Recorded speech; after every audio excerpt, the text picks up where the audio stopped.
Sandwich খাবো, coffee খাবো, কিচ্ছু হবে না। If we do not feel that we want change, if we do not feel that our power should be limited, nothing will happen. এবং গত 50 বছর তাই করেছে।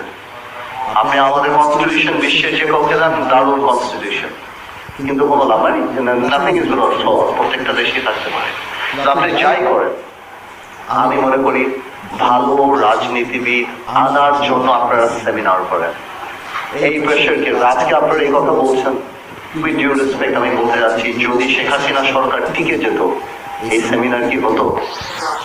আমরা যখন মার খেতাম, ছাত্ররা যখন এই আন্দোলনের আগে আমাদেরকে যখন ধরে নিয়ে যেত, ছাত্রদল বা জামাত করলেই যখন মৃত্যুটা খুব স্বাভাবিক ব্যাপার ছিল, যে ও জামাত করে, ও ছাত্রদল করে, ও তো মারা যাবে, ওকে তো ধরা হবেই, তখন কিন্তু